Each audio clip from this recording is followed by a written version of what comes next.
इंद्रियों के द्वारा उन्हें समझ पाना कठिन है। सो क्या करना होगा? सेवोन्मुखे ही जिह्वा दो। सो जिह्वा को सेवा में लगाना होगा। उससे क्या होगा? स्वयं एवं स्फुरत्यदः, स्वयं ये सब हमारे हृदय में प्रकट होंगे। तो इसलिए भक्ति योग का प्रारंभ होता है जिह्वा से। जिह्वा के दो कार्य है, एक बोलना, दूसरा स्वादिष्ट भोजन का आनंद लेना। करेक्ट? तो बोलने में भगवान के पवित्र नाम का जप, हरे कृष्ण कृष्ण कृष्ण हरे हरे, हरे राम राम राम हरे हरे। सो भगवान के पवित्र नाम का जप करना चाहिए और भगवान को अर्पित किया हुआ भोग भगवान के उच्छिष्ट को प्रसाद के रूप में ग्रहण करना चाहिए। सो जीवा से भक्ति योग का प्रारंभ होता है। और यहाँ पर नारद संहिता से, नारायण संहिता से एक श्लोक बताया है। क्या कहा है? द्वापरिये जनेर विष्णु पंचरात्र से तो केवल ही कलौ तु नाम मात्रेण पूज्यते भगवान हरि ही। तो द्वापर युग में लोग भगवान विष्णु की पूजा करते थे नारद पंचरात्र के अनुसार। और इस कलयुग में लोगों को कलौ तु नाम मात्रेण पूज्यते भगवान हरि। सो कलयुग में भगवान की पूजा कैसे कर सकते हैं? कलौ तु नाम मात्रेण। सो भगवान के नाम के जप द्वारा भगवान की सर्वश्रेष्ठ पूजा कर सकते हैं। सो जैसे हम कई बार प्रेरित होते हैं नाना प्रकार के तीर्थ स्थानों में जाकर, तीर्थ स्थान की यात्रा करना है, पवित्र नदियों में स्नान करना है, कुछ तपस्या करना है। तो वो सब करने से भगवान को हम इतना प्रसन्न नहीं कर सकते हैं। जैसे मैंने यहीं पे शायद बताया था पिछली बार, योगी का उदाहरण दिया था ना, कि एक योगी भगवान चैतन्य महाप्रभु की संकीर्तन लीला में भाग लेना चाहता था श्रीवास ठाकुर के घर पर। तो जब वो योगी ने कहा कि वो कई सालों से केवल दूध पीकर जी रहा है, तो श्रीवास ठाकुर को लगा कि मतलब बड़ा अच्छा मतलब योगी है, क्योंकि चैतन्य महाप्रभु की लीला संकीर्तन जो श्रीवास ठाकुर के घर में होता था उसमें सबको प्रवेश नहीं था। देखो सुनने के लिए वो भी आ गया, सबको प्रवेश नहीं था। तो इस योगी को बड़ी इच्छा, उसने सुना था, तो वो योगी चाहता था कि उन्हें भगवान चैतन्य महाप्रभु के उस संकीर्तन लीला में भाग लेने का अवसर प्राप्त हो। जब श्रीवास ठाकुर से कहा तो श्रीवास ठाकुर ने कहा ठीक है आप भाग ले सकते हो। और जब संकीर्तन प्रारंभ हुआ तो प्रारंभ करते ही महाप्रभु ने कहा श्रीवास आज कुछ संकीर्तन में आनंद नहीं आ रहा है, यहाँ पर कोई एक ऐसा व्यक्ति उपस्थित है जो नहीं होना चाहिए। तो श्रीवास ठाकुर ने कहा प्रभु मैंने एक योगी को यहाँ पर इस संकीर्तन में भाग लेने की अनुमति दी है, ये मेरा अपराध हुआ है। तो भगवान कहते हैं उस योगी में क्या विशेषता थी जो तुमने उसे इस संकीर्तन में भाग लेने का अवसर दिया? तो कहते महाप्रभु यो योगी है कई सालों से वो केवल दूध पी के तपस्या कर रहा है। तो महाप्रभु कहते हैं श्रीवास तुम्हें क्या लगता है केवल दूध पी के तपस्या करके मुझे प्रसन्न किया जा सकता है? असंभव। इन सब तपस्याओं से मैं प्रसन्न नहीं होता हूँ। उसे यहाँ से बाहर निकालो।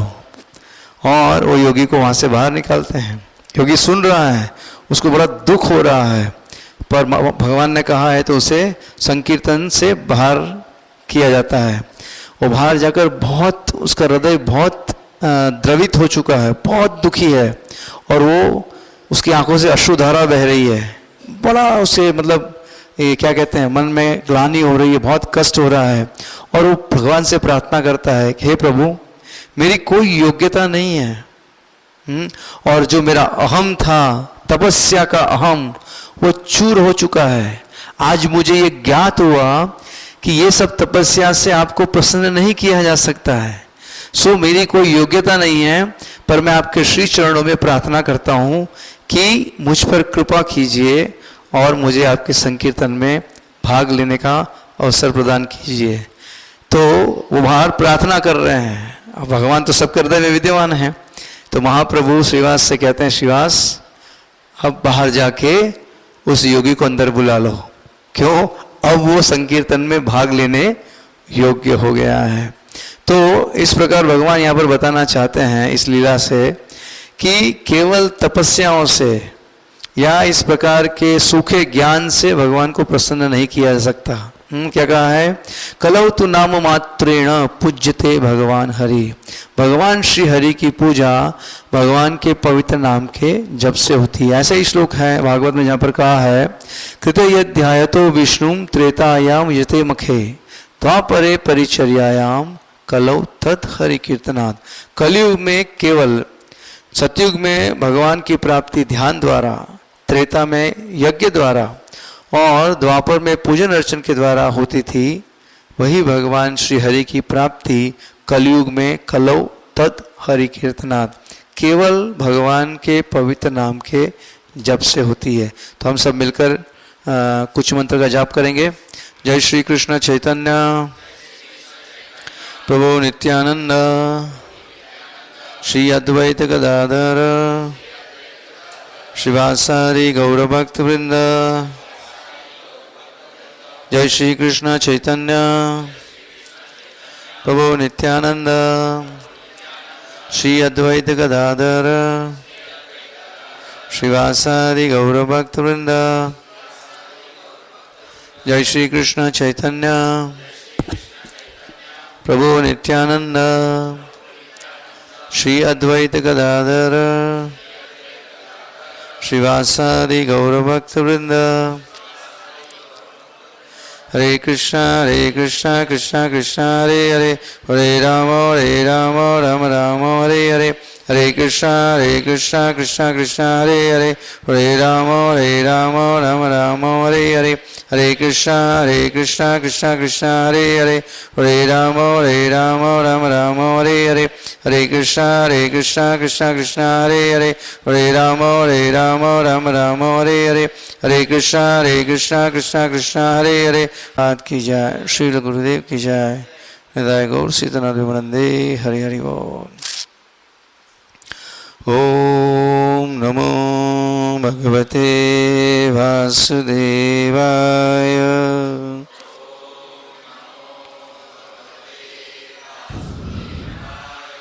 ओम नमो भगवते वासुदेवाय।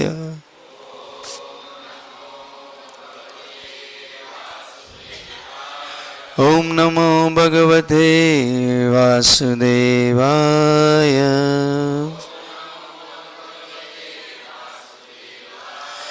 ओम अज्ञानतिमिरान्धस्य ज्ञानाञ्जनशलाकया चक्षुरुन्मीलितं येन तस्मै श्रीगुरुवे नमः। श्रीचैतन्यमनोभीष्टं स्थापितं येन भूतले स्वयं रूप कदा मह्यं ददाति स्वपदान्तिकम्। वन्देऽहं श्रीगुरौ श्रीयुतपदकमलं श्रीगुरून् वैष्णवांश्च श्रीरूपं साग्रजातं सहगणनाथान्वितं तं सजीवं साद्वैतं सावधूतं परिजनसहितं कृष्णचैतन्यदेवं श्रीराधाकृष्णपादान् सहगणा ललिता श्रीविशाखान्वितांश्च। हे कृष्ण करुणा सिन्धु दीनबन्धु जगत्पते गोपेश गोपिकान्त राधाकान्त नमोस्तुते। तप्त काञ्चन गौरांगी राधे वृन्दावनेश्वरी वृषभानुसुते देवी प्रणमामि हरिप्रिये। वाञ्छाकल्पतरुभ्यश्च कृपासिन्धुभ्येव च पतितानां पावनेभ्यो वैष्णवेभ्यो नमो नमः। श्री कृष्ण चैतन्य प्रभु नित्यानंद श्री अद्वैत गदाधर श्रीवासादि गौर भक्त वृंद। हरे कृष्ण कृष्ण कृष्ण हरे हरे, हरे राम राम राम हरे हरे। हरि ओम तत्सत। श्रीमद् भगवद गीता अध्याय 2 श्लोक संख्या 22 मेरे पीछे दोहराइएगा। वासांसि जीर्णानि यथा विहाय नवानि गृह्णाति नरोपराणि तथा शरीराणि विहाय जीर्णानि अन्यानि संयाति नवानि देहि। जिस प्रकार मनुष्य पुराने वस्त्रों को त्याग कर नए वस्त्र धारण करता है, उसी प्रकार आत्मा पुराने तथा व्यर्थ के शरीरों को त्याग कर नवीन भौतिक शरीर धारण करता है। तो यहाँ पर भगवान अर्जुन को आत्मा का ज्ञान दे रहे हैं। अर्जुन युद्ध भूमि में शोक के मोह से ग्रस्त हैं, क्योंकि उनके दोनों पक्षों में स्वजन है और उन्हें न चाहते हुए भी उनकी स्थिति ऐसी है कि उन्हें उनसे युद्ध करना है, उनको मारना होगा। तो इसलिए अर्जुन बड़ी कठिन परिस्थिति में है, मोस्ट स्ट्रेस्ड सिचुएशन। हम स्ट्रेस मैनेजमेंट, लाइफ मैनेजमेंट, बहुत सारे मैनेजमेंट, क्योंकि जीवन में तनाव आते हैं तो उसको तनाव से कैसे बचना चाहिए। तो यहाँ पर अर्जुन की स्थिति कैसी है? The most stress. इससे अधिक तनाव क्या हो सकता है? जब अर्जुन कहते हैं कि इन सब से युद्ध कर कर क्या लाभ है, तब भगवान अर्जुन को आत्मा के विषय में ज्ञान दे रहे हैं। यहाँ पर भगवान उपमा दे रहे हैं, तुलना, उपमा। क्या उपमा है? जिस प्रकार मनुष्य पुराने वस्त्रों को त्याग कर नए वस्त्र धारण करता है, पुराने वस्त्र और नए वस्त्र, उसी प्रकार आत्मा पुराने तथा व्यर्थ के शरीरों को त्याग कर नवीन भौतिक शरीर धारण करता है। तो यहाँ पर पुराने वस्त्र को भगवान तुलना कर रहे हैं, पुराने यानी जीर्ण शरीर, और नए वस्त्र यानी नए भौतिक शरीर। जिस प्रकार हम पुराने वस्त्रों को त्याग कर नए वस्त्र धारण करते हैं, उसी प्रकार आत्मा पुराने शरीरों को त्याग कर नए शरीर धारण करता है। अब आत्मा नया शरीर धारण करता है, पर ये नया शरीर उसे कैसे प्राप्त होता है? ये नया शरीर ऐसा नहीं कि आत्मा के पास जो अच्छा लगा उस शरीर में चला गया, नहीं। वो अपने कर्म फलों के अनुसार 84 लाख शरीरों में से किसी एक शरीर में प्रवेश करेगा। जैसे भगवान गीता में कहते हैं, 8वें अध्याय में बताते हैं, यम यम वापि स्मरण भावम त्यजत्यन्ते कलेवरम तम तम एवैति कौन्तेय तदा तद्भाव भावितः। जिस भाव का स्मरण करते करते देह त्याग करोगे, उस भाव को बिना संकोच प्राप्त करोगे। मृत्यु के समय हमारी जैसी चेतना है, उस चेतना के अनुसार हमें नया शरीर प्राप्त होता है। देखिए, शरीर जो है वो वस्त्र के, इसकी तुलना वस्त्र से की गई है। वस्त्र जब फट जाता है या वस्त्र नष्ट होता है तो हम कहते हैं व्यक्ति नष्ट हो गया। नहीं, वस्त्र नष्ट होने पर व्यक्ति नष्ट नहीं होता है। इसी प्रकार शरीर नष्ट होने पर आत्मा नष्ट नहीं होता है। आत्मा कैसा है? तो भगवान बताते हैं न जायते म्रियते वा कदाचिन, न जायते, उसका कभी जन्म नहीं होता है। और भगवान आगे इसी अध्याय में बताएंगे जातस्य ही ध्रुवोर मृत्यु ध्रुवम जन्म मृतस्य च, जिसका जन्म हुआ है उसकी मृत्यु निश्चित है। मतलब हैप्पी बर्थडे टू यू, उसका क्या होने वाला है? मृत्यु आने वाला है ना। जिसका बर्थडे है उसका एंड डे होने वाला है, भगवान बताते हैं। और जातस्य ही ध्रुव मृत्यु ध्रुवम जन्म मृतस्य च, और जिसकी मृत्यु हुई है उसका पुनर्जन्म भी निश्चित है। और भगवान बताते हैं न जायते म्रियते वा कदाचिन, कभी ऐसा समय नहीं था, कदाचिन, कि आत्मा न तो कभी जन्म लेता है न मरता है, क्योंकि उसका जन्म नहीं है, उसकी मृत्यु नहीं है। शरीर का जन्म है, इसलिए शरीर की मृत्यु निश्चित है। मृत्यु होने पर पुनः शरीर, पुनर्जन्म। तो यहां पर भगवान इस श्लोक के माध्यम से मृत्यु और पुनर्जन्म के विज्ञान को बड़ी सरल भाषा में समझा रहे हैं। क्योंकि हम समझ सकते हैं कि वस्त्र हम हर रोज बदलते हैं। यहाँ पर कार्यक्रम में आने से पहले भी हमने वस्त्र बदले ना, कि भाई योग्य वस्त्र નથી, પ્રોગ્રામમાં જવા જેવા વસ્ત્રો નથી, એટલે થોડું તૈયાર થઈને જઈએ, करेक्ट है ना। तो इसी प्रकार से वस्त्र हम बड़ी सरलता से बदलते हैं। उसको बदलने के लिए मतलब कोई ऐसा नहीं कि हाँ पुराना निकाला नया पहना, नहीं, इट इज वेरी कॉमन। इसी प्रकार आत्मा के लिए शरीर बदलना इज वेरी नॉर्मल। हमको लगता है क्योंकि ये यात्रा जो है, एक शरीर में आत्मा कई वर्षों तक रहता है।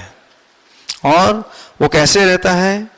जब वो शरीर में रहता है तो शरीर में परिवर्तन होता है। जैसे भगवान 13वें श्लोक में बताते हैं देहिनोस्मिन यथा देहे कौमारम यौवनम जरा, कुमारावस्था से युवावस्था, युवावस्था से वृद्धावस्था, तथा देहांतर प्राप्ति, और जब देह का अंत होगा तो दूसरा तथा देहांतर प्राप्ति, दूसरे शरीर को प्राप्त करेगा। ये शरीर को त्याग कर दूसरे शरीर में प्रवेश करेगा। धीरज तत्र न मोह्यति। तो भगवान यहाँ पर ये बताते हैं कि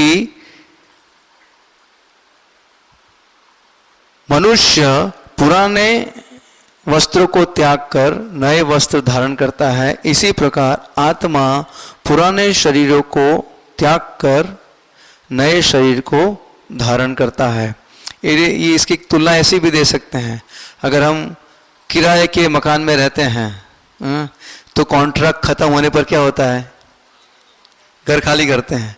अब घर खाली करने के पहले हम सबको बुलाते हैं शांति सभा के लिए, बैसणु, ये घर खाली कर रहे हैं उसके लिए शांति सभा है? नहीं ना, बड़े प्रेम से खाली करके दूसरे घर में चले जाते हैं। तो केवल जब शरीर त्याग होता है तब शांति सभा हम करते हैं। सदगतनी आत्मा ने शांति मळे, करेक्ट। वो सदगत आत्मा ही क्या है? सदगतनी आत्मा। हम ऐसा जो कहते हैं, करेक्ट, कि उसकी आत्मा को शांति मिले। उसकी आत्मा नहीं है, वो आत्मा का शरीर है, शरीर की आत्मा नहीं है। शरीर परिवर्तनशील है, आत्मा अपरिवर्तनशील है। तो यहाँ पर भगवान वो दिव्य ज्ञान दे रहे हैं और बता रहे हैं कि कैसे मृत्यु के समय आत्मा दूसरा शरीर धारण करता है। जैसे श्रीमद् भागवत में भी वर्णन किया गया है, जहाँ पर बताया है कि जैसे स्वप्न में मनुष्य शरीर धारण करता है, नया शरीर धारण करता है, वैसे ही मृत्यु के समय वो नया शरीर धारण करता है। जब हम सो जाते हैं तो our body is like a dead body, केवल ब्रीदिंग है, ऐसे इसलिए लगता है कि क्योंकि उठेगा, नींद पूरी होने पर ये उठेगा क्योंकि सांस चल रही है। पर जब व्यक्ति सो जाता है, घोर निद्रा में है, तब वो एक मृत शरीर के समान ही है। और जब निद्रा अधीन होता है तो स्वप्न में देखता है, स्वप्न में नया शरीर धारण करता है। स्वप्न में वो देखता है शेर आया, तो शेर आने पर क्या होता है? और जोर से चिल्लाता है, फिर वो बाजू वाला भी जाग जाता है। क्यों? उसको सपने में शेर दिखा, या फिर उसको सपने में देखा मैं राजा हूं, तो वो सब सेवा मांगता है, ये लाओ वो लाओ। तो बाजू में सोने वाला किसको क्या हो गया, पर वो स्वप्न में देख रहा है। करेक्ट, स्वप्न में सारे आदेश दे रहा है, वास्तविकता नहीं है। तो इसी प्रकार जैसे स्वप्न में मनुष्य नया शरीर धारण करता है, भागवत में बताते हैं सुंदर रूप से 7वें स्कंद में कि इसी प्रकार मृत्यु के समय शरीर, आत्मा जो है नया शरीर धारण करता है। तो यहाँ पर तात्पर्य में श्रील प्रभुपाद एक सुंदर श्लोक बताते हैं, जहाँ पर श्वेतासुतर उपनिषद का श्लोक बताते हैं, जहाँ पर प्रभुपाद कोट करते हैं, समाने वृक्षे पुरुषो निमग्नो निशया सोचति मूयमानः जुष्टं यदा पश्यन्त्यम ईशमस्य महिमानमिति वितशोकः। एक समान वृक्षे पुरुषो निमग्नो, एक ही वृक्ष पर दो पक्षी बैठे हैं। एक है आत्मा, दूसरा है परमात्मा। अब दोनों पक्षी प्रारंभ में एक समान तेज है, दोनों पक्षियों का। दोनों पक्षी एफल्जेंट हैं, तेजवान है, पर दोनों पक्षी में से एक पक्षी व्यस्त है किसमें? उस वृक्ष के फल को खाने में। ये वृक्ष वास्तव में क्या है? शरीर। ये शरीर में, शरीर रूपी वृक्ष पर दो पक्षी विराजमान है, एक आत्मा, दूसरा परमात्मा।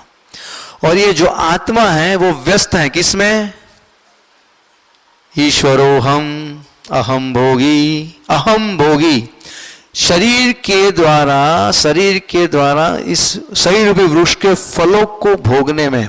और जैसे जैसे इस फलों को वो भोगता है, वैसे वैसे उसका तेज कम होता जाता है।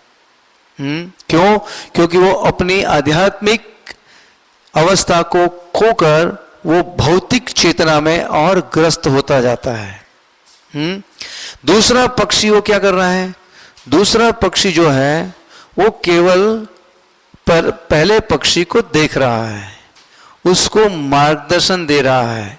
He is guide. परमात्मा क्या है? गाइड है, मार्गदर्शक है। सो यहां पर बताया है कि फल खाने वाला पक्षी वृक्ष के फल के भोक्ता रूप में चिंता तथा विषाद में निमग्न है। अब ये शरीर रूपी वृक्ष से के फल को भोगना है, तो इस भोग में क्या आता है? चिंता। चिंता सबको चिंता होती है ना? नहीं होती है? चिंता क्यों होती है? What is the reason? चिंता का कारण क्या है? चिंता क्यों आती है? कभी सोचा कि चिंता क्यों होती है मुझे? चिंता का कारण क्या है? चिंता का कारण है, हाँ क्या? मुझे समझ में नहीं आया मेरे को। हाँ, चिंता का कारण है आसक्ति। किसी वस्तु से आसक्ति होगी तो चिंता होगी। क्यों चिंता होगी? जिस वस्तु से आसक्ति है उसे खोने का भय, और भय के कारण चिंता। करेक्ट। जब भौतिक वस्तुओं को प्राप्त करने की अभिलाषा, भगवान बताते हैं ना, व्हाट इज दैट? ध्यायतो विषयान पुंसः संगस्तेषुपजायते संगात संजायते कामान कामात क्रोधो भी जायते। वस्तु को प्राप्त करने की कामना, इच्छा, और वही हमारे चिंता का कारण है, वही हमारे भय का कारण है। तो यहां पर बताया गया है कि फल खाने वाला पक्षी वृक्ष के फल के भुक्ता रूप में चिंता तथा विषाद में निमग्न है। यदि किसी तरह वह अपने मित्र भगवान की ओर उन्मुख होता है और उनकी महिमा को जान लेता है, तो वह कष्ट भोगने वाला पक्षी तुरंत समस्त चिंताओं से मुक्त हो जाता है। तो समस्त चिंताओं से मुक्त होना है, समस्त भय से मुक्त होना है, तो क्या करना है? अपने परम मित्र कृष्ण की ओर विमुख की जगह पर उन्मुख होना है। भागवत में बताते हैं ना सुखदेव गोस्वामी, क्या कहते हैं? तस्मात् भारत सर्वात्मा भगवानेश्वरो हरि श्रोतव्य कीर्तितव्यश्च स्मर्तव्यश्च सदा भयम अभयम। अगर आप भय मुक्त होना चाहते हैं तो पूर्ण पुरुषोत्तम परमेश्वर श्री हरि के पवित्र नाम और लीलाओं का श्रवण कीर्तन और स्मरण करना चाहिए। तो यहाँ पर यही ऐसा ही श्लोक मुंडक उपनिषद में भी है, जहाँ पर ये बताया गया है कि क्यों हम कष्ट भोगते हैं। यहाँ पर यही बात चैतन्य चरितामृत में कैसे बताई है? कृष्ण भूलि से जीव अनादि बहिर्मुख अत एव माया तारे ते संसार दुख। एक ही शरीर में दोनों पक्षी हैं। जब ये आत्मा रूपी पक्षी जो है वो भगवान रूपी पक्षी की और विमुख होता है उनसे, तब वह कष्ट भोगता है। और यहाँ पर भी यही बताया है कि कृष्ण भूलि से ही जीव अनादि बहिर्मुख, अनादि काल से वह बहिर्मुख हो चुका है और इसीलिए उसे कष्ट प्राप्त होते हैं। तो इस प्रकार यहाँ पर भगवान बता रहे हैं सरल, एकदम सरल भाषा में ज्ञान दे रहे हैं आत्मा के विषय में। उसके पश्चात भगवान बताते हैं नैनम छिन्दन्ति शस्त्राणि, बोलिए नैनम छिन्दन्ति शस्त्राणि, नैनम दहति पावकः, न चैनम क्लेदयन्त्यापो, न शोषयति मारुतः। यह आत्मा न तो कभी किसी शस्त्र द्वारा खंड खंड किया जा सकता है, न अग्नि द्वारा जलाया जा सकता है, न जल द्वारा भिगोया या वायु द्वारा सुखाया जा सकता है।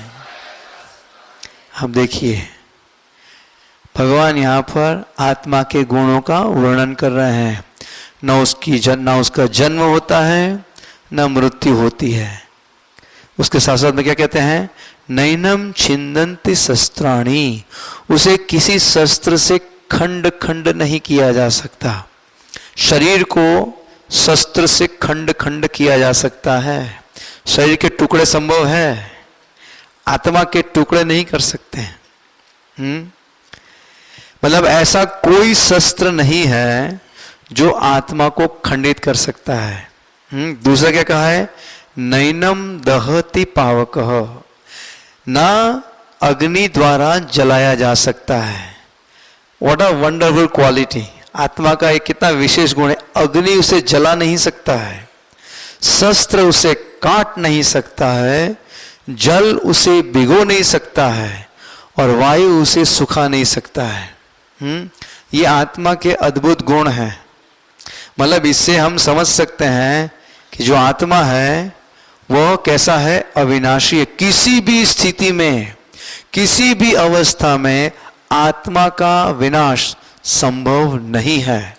आत्मा शाश्वत है, हम सब शाश्वत है।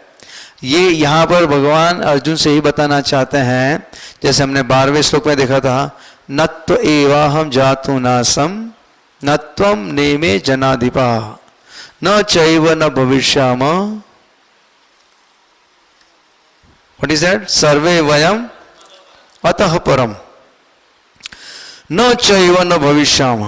ऐसा कभी समय न था कि मैं, तुम या ये राजा न थे, न होंगे या न थे, ऐसा नहीं था। थे, हैं, हमेशा रहेंगे। कहने का तात्पर्य है कि आत्मा जो है उसको कभी किसी अवस्था में कोई भी उसका विनाश नहीं कर सकता। सो भगवान यहाँ पर और आगे बताते हैं कि आत्मा को न कभी किसी शस्त्र द्वारा खंड खंड किया जा सकता है, न अग्नि द्वारा जलाया जा सकता है, न जल द्वारा भिगोया या वायु द्वारा सुखाया जा सकता है। इसके पश्चात भगवान कहते हैं अच्छेद्योयम अदाह्योयम अक्लेद्यो शोष्य एव च नित्य सर्वगत स्थाणुर अचलोयम सनातनः। यह आत्मा अखंडित तथा अघुलनशील है। इसे न तो जलाया जा सकता है, नहीं सुखाया जा सकता है।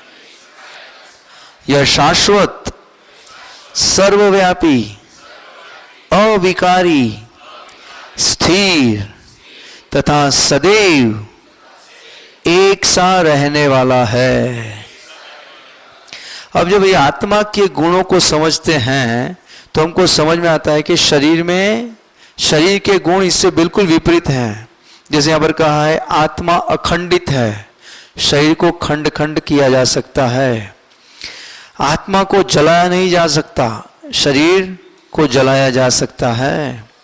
आत्मा को सुखाया नहीं जा सकता, शरीर को भिगोया जा सकता है और सुखाया भी जा सकता है। उसके पश्चात क्या कहा, यह शाश्वत। आत्मा कैसा है? शाश्वत, कभी उसका विनाश नहीं है, सर्वव्यापी। सो आत्मा कहां पर है? तो क्या कहा है? सर्वव्यापी।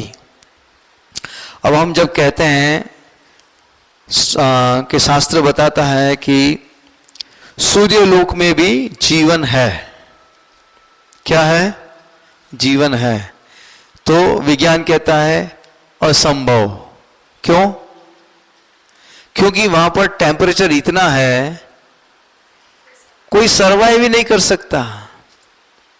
पर यहां पर भगवान बता रहे हैं नैनम दहति पावक, आत्मा को जलाया नहीं जा सकता। अब इसी पृथ्वी पर हम देख सकते हैं हमारा ये शरीर जल में सर्वाइव नहीं हो सकता। हम जल में जीवित रह सकते हैं, पर ऐसे शरीर हैं जो जल में ही जीवित रहते हैं, वो धरातल पर जीवित नहीं रहेंगे। एक मछली जल में जीवित रहेगी, उसको जमीन पे रखा तो वो मर जाएगी। हमको अगर जल में डुबो दिया तो हम जल में जीवित नहीं रह सकते हैं। हम कहेंगे हम उड़ते हैं, हम नहीं उड़ सकते हैं, पर ऐसे शरीर हैं जो हवा में उड़ सकते हैं। हम यहीं पर ये विविधता देख सकते हैं। तो फिर ये स्वीकार करने में क्यों हमारा तर्क क्या कहते हैं, लड़खड़ा जाता है कि सूर्यलोक में भी जीवन है? क्यों हम तर्क लगाते हैं? तर्क से होने वाला चीज नहीं। जहां भगवान आत्मा का गुण बताते हैं सर्वव्यापी, आत्मा सर्वत्र है, अत्र तत्र सर्वत्र, हर स्थान पर आत्मा है। अविकारी, आत्मा में किसी प्रकार का विकार नहीं है और विकार नहीं आ सकता है। ये सारे विकार जो है, काम, क्रोध, लोभ, मद, मोह, मत्सर्य, बाल्यावस्था, युवावस्था, वृद्धावस्था, ये सब किसकी अवस्था है? ये विकार किस में आ रहे हैं? केवल शरीर में। आत्मा में कोई विकार नहीं है। वो एक बालक के शरीर में है या वृद्ध के शरीर में है या किसी घोड़े के शरीर में है, शरीर बदलने से आत्मा में कोई, आत्मा का स्वभाव क्या है? सच्चिदानंद, सच्चित आनंद। आत्मा शाश्वत है। वो ज्ञान का पुंज है क्योंकि कृष्ण का अंश है। उस आत्मा के ऊपर ये अज्ञान रूपी आवरण चढ़ता है। ये शरीर जो है ये अज्ञान रूपी आवरण है और इसीलिए इस शरीर के माध्यम से ऐसा प्रतीत होता है कि आत्मा संघर्ष कर रहा है। Again it is a dream. ये स्वप्नावस्था ही है। ये शरीर की यात्रा क्या है? ये एक जैसे स्वप्न में व्यक्ति राजा है तो क्या कहेगा? चलो चावल डुलाओ, गुलाब जामुन लाओ, ऑर्डर करेगा ना। क्यों? राजा है।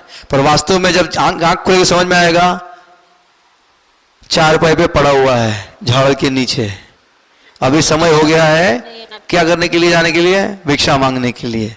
न गुलाब जामुन है, कुछ नहीं, कुछ मिलेगा तो खाएंगे, पर स्वप्न में हाँ राजा है। स्वप्नावस्था टूटी, वास्तविकता सामने आई। ये शरीर भी स्वप्नावस्था है, इट्स अ ड्रीम। हम सब एक्टर हैं। एक्टर समझते हैं? पिक्चर में एक्टिंग करता है ना एक्टर, क्या करता है? एक्टिंग मतलब जानते हैं कि वो वास्तविकता नहीं है। जो रोल निभा रहा है उसमें कोई वो केवल रोल है, स्टेज पे खड़ा है, नाटक कर रहा है। नहीं तो ऐसा है कि भाई जैसे आपने क्या कहेंगे, स्टेज पर आपने एक रोल किया, किसका रोल किया? किसका रोल करेंगे बताइए? राजा का रोल किया, तो फिर स्टेज से नीचे आने के बाद फिर आप राजा की तरह व्यवहार करेंगे? आपको राजा की तरह सब आपकी सेवा करेंगे? नहीं, स्टेज पर थे, एक रोल था, आपने रोल निभाया। अब ये रोल आप कितना अच्छे से निभाते हो, उतनी जोर से तालियां, है कि नहीं? इसी प्रकार ये एक रोल है, वास्तविकता नहीं है, पर ये रोल को हम वास्तविकता समझ के इतना अंदर खो जाते हैं, अपनी वास्तविकता को भूल जाते हैं। एक्टर अपनी वास्तविकता को नहीं भूलता है, उसे ध्यान, आवाज ब्रेक ब्रेक हो रहा है। एनीवे भी समय वैसे भी खत्म हो रहा है, पर ओके, एनीवे सो यस, ये एक ड्रामा चल रहा है।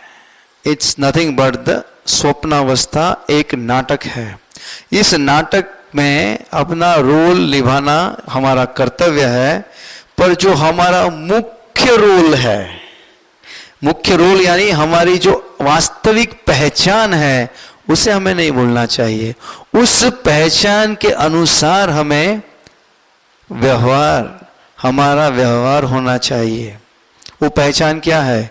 जीवेर स्वरूप होय कृष्णेर नित्यदास, ये हमारा स्वभाव है। शरीर स्वरूप होय पत्नीर दास, पतिर दास, पुत्रेर दास, पुत्रीर दास, पड़ोसीर दास, ये शरीर का स्वभाव है। किसी न किसी की सेवा करना, वो कीजिए, कर्तव्य है, करना है, कीजिए, पर मेरा स्वभाव क्या है? कृष्णेर दास, सो कृष्ण की भी सेवा कीजिए। So that's what we are learning here. भगवान यहां पर यही बता रहे हैं, आत्मा है वो अविकारी है, स्थिर तथा सदैव एक सा रहने वाला है। सो आत्मा कैसा है? सदैव एक सा, उसमें कोई परिवर्तन नहीं है। परिवर्तन केवल शरीर में है। हम कितने भी साल के हो जाएंगे, मिरर बताता है, फोटो बताता है कि हम बूढ़े हो रहे हैं। बूढ़े होने पर आत्मा में क्या परिवर्तन आता है? कोई परिवर्तन नहीं है कि नहीं? तो इसलिए भगवान बताते हैं आत्मा सदैव एक सा रहने वाला है। तो यहां पर भगवान आत्मा के गुणों का वर्णन कर रहे हैं, अर्जुन को बता रहे हैं कि तुम जिसके लिए शोक कर रहे हो, विद्वान पुरुष न तो जीवित के लिए शोक करते हैं या ना ही मृत व्यक्ति के लिए। क्यों? क्योंकि विद्वान व्यक्ति जानता है ये शरीर क्या है? वस्त्र है, वस्त्र का त्याग निश्चित करना है।